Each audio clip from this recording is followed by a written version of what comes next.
What's happening right now in the world of AI is honestly wild. Amazon says it's cutting 14,000 jobs as it ramps up spending on AI. This week, Microsoft announcing it is laying off nearly 4% of its workforce as it tries to refocus more on AI. Jobs report shows some job gains in industries like healthcare, hospitality, and leisure, but concerns are growing about AI replacing some human workers. Everyone keeps saying AI is here to replace humans, right? Well, what if I told you that some of the biggest companies on the planet jumped headfirst into it and are now quietly backtracking because things went spectacularly wrong? These companies spent millions hyping up their big AI takeover. Some bragged about how automation was going to make everything smoother, smarter, and faster. Except it didn't. And here's the crazy part. It's not just one or two companies. It's Tesla, Duolingo, Klarna, Amazon, IBM, McDonald's. Even companies that brag about their tech are starting to realize, wait, maybe we pushed this a little too far. This isn't just hype anymore. This is real. This is happening right now. And honestly, it's starting to look like the biggest plot twist in the whole AI story.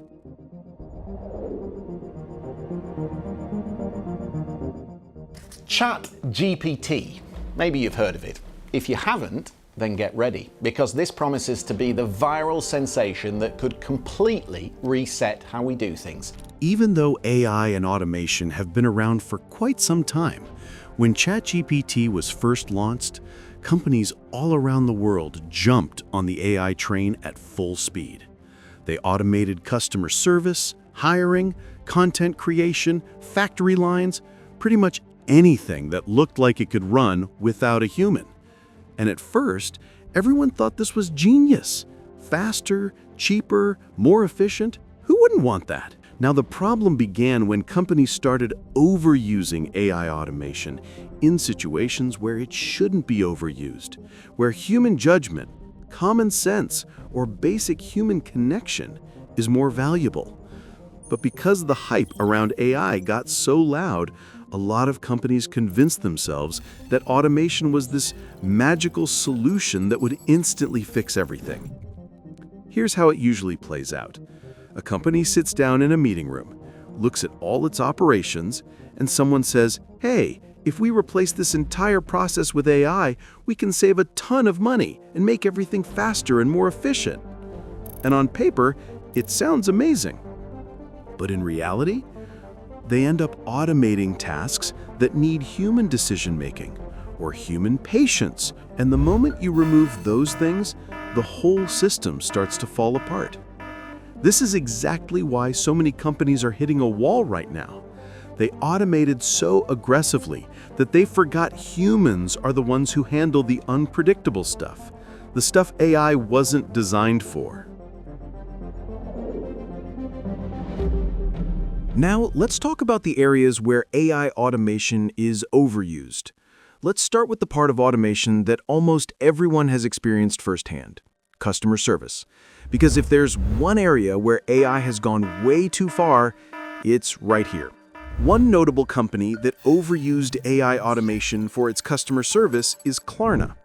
In early 2024, Klarna proudly announced that its new AI-powered chatbot had handled some 2.3 million conversations, claiming it was doing the work of 700 full-time agents. The company halted hiring in many support roles, confident that automation would deliver both speed and savings. I am of the opinion that AI can already do all of the jobs that we as humans do. It's just a question of how we apply it and use it. CEO Sebastian Szymkowski publicly declared AI can already do all of the jobs that we as humans do, emphasizing a bold AI-first strategy.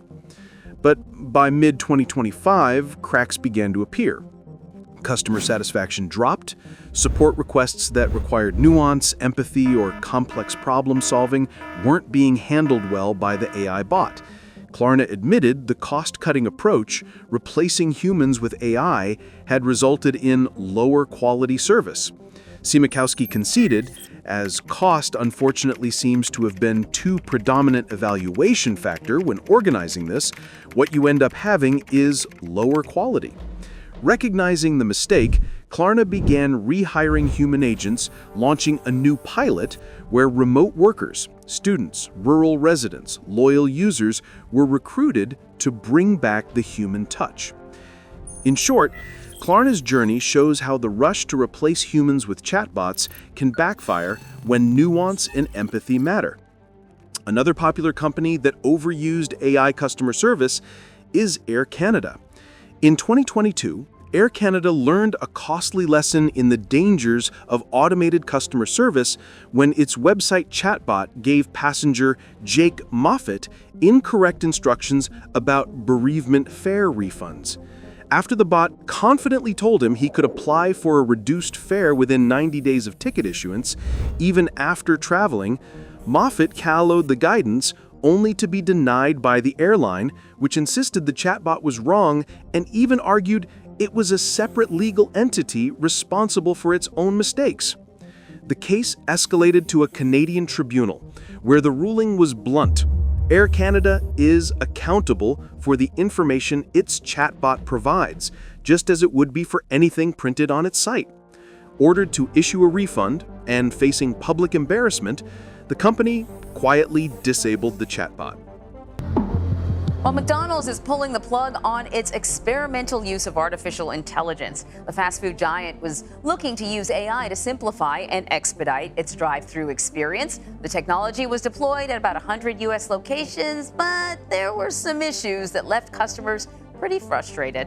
McDonald's also disabled its voice ordering AI at the drive-through following several embarrassments. The trial was ended, or at least significantly scaled back, in July 2024, with McDonald's saying they would decide on future voice ordering solutions later. Now, let's move on to the second major area where AI overuse is starting to seriously backfire: creativity. This one hits especially hard because creativity is supposed to be the one place where humans shine. But companies looked at AI and thought, hey, this thing can write, draw, brainstorm, generate ideas. Let's automate everything. And the result? We ended up with the internet looking more and more like a giant pile of copy and paste content wearing different hats. I can vividly remember 5 years ago when I wanted to hire a freelancer to create content. At least then I could get a decent human creator for a good price. But now everything is just AI. In fact, Fiverr, the world's biggest freelance marketplace where you could hire real humans to create real content, is now completely overwhelmed by the overuse of AI, with only a small percentage of human-made work left. And this started to happen when AI tools started exploding and the CEO of Fiverr went all in with AI. In fact, he even said he will only hire candidates who are already using AI. Since then, Fiverr leaned into AI hard. They repositioned themselves as an AI-forward platform, pushed AI gigs, and even laid off approximately 250 employees, which is about 30% of their workforce, as part of a company-wide pivot to become an AI-first company. And what happened? The platform got flooded with low-quality, AI-generated services. Designers using AI tools with no actual design knowledge. Writers pushing out copy-paste AI-generated content. Experts selling AI scripts that didn't even make sense. Many users worry that with more AI and fewer human-to-human gigs, the value of real human creators decreases. This threatens the freelance community that built Fiverr's brand. For example, online commentary on Reddit signals dissatisfaction with the direction.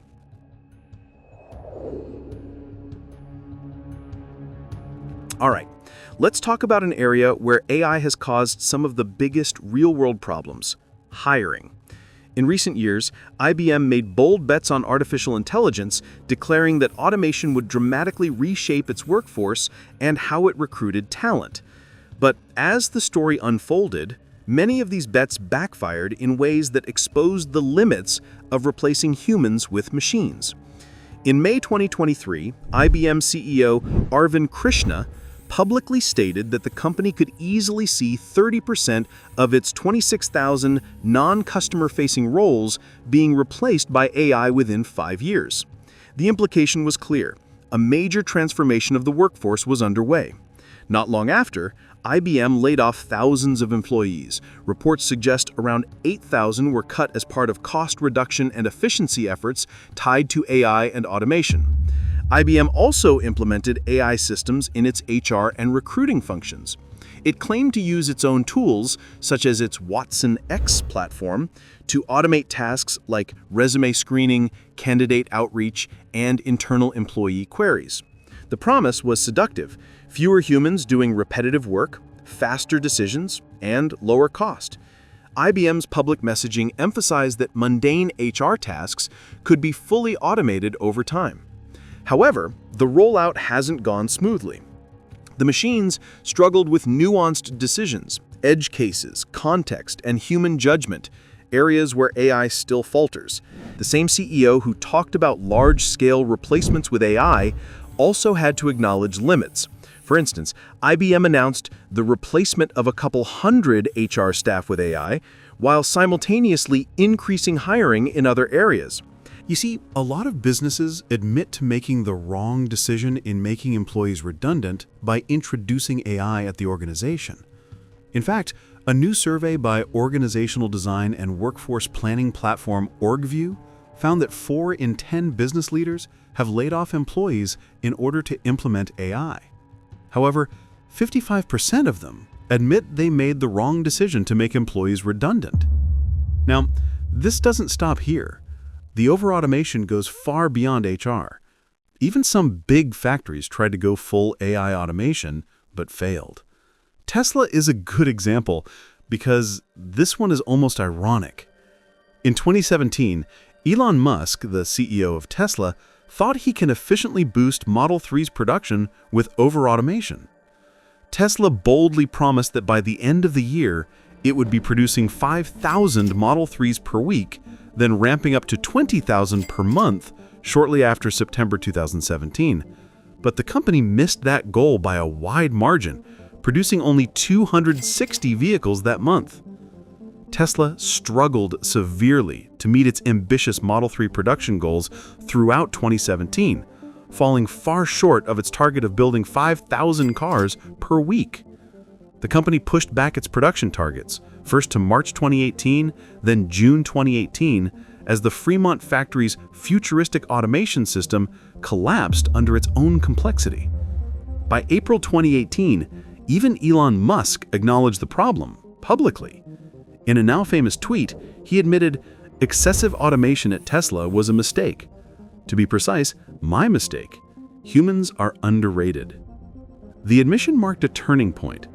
Tesla began pulling back automation and rehiring human workers. But the crunch was so severe that Tesla took an extraordinary step. In June 2018, the company constructed a massive temporary tent factory, essentially an open-air assembly line outside the main building, to manually assemble Model 3s in time to meet shareholder expectations. It was this mix of improvisation, human labor, and sheer urgency, not the grand automated system, that finally allowed Tesla to hit its long-delayed target of 5,000 Model 3s per week at the end of June 2018. The episode became a defining lesson in modern manufacturing. Sometimes the future needs fewer robots and a lot more people.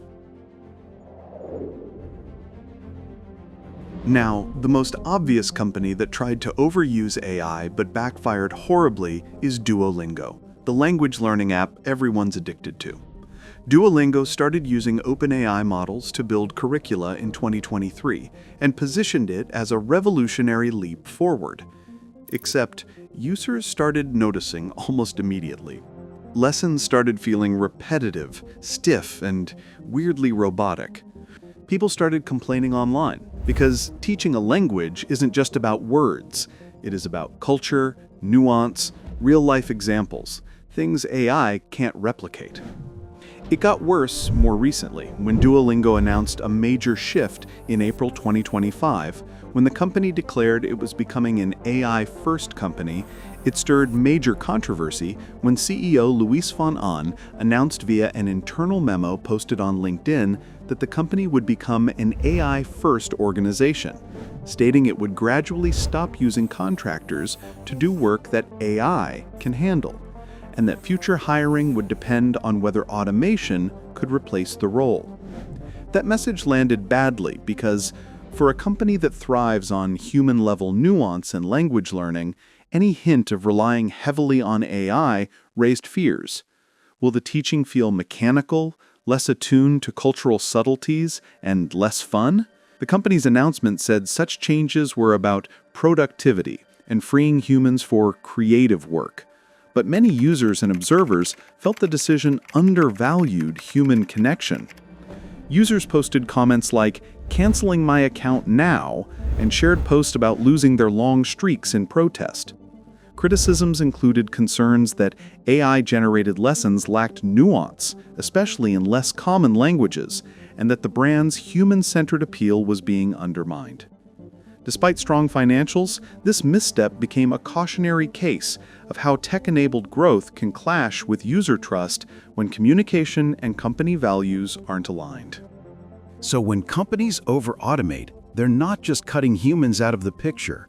They're cutting out the expertise, intuition, and flexibility that keep their businesses running smoothly. That's why so many big brands are quietly walking back their AI everywhere strategies. Not because AI isn't powerful, but because they finally realized that humans weren't the problem. Humans were the glue holding everything together.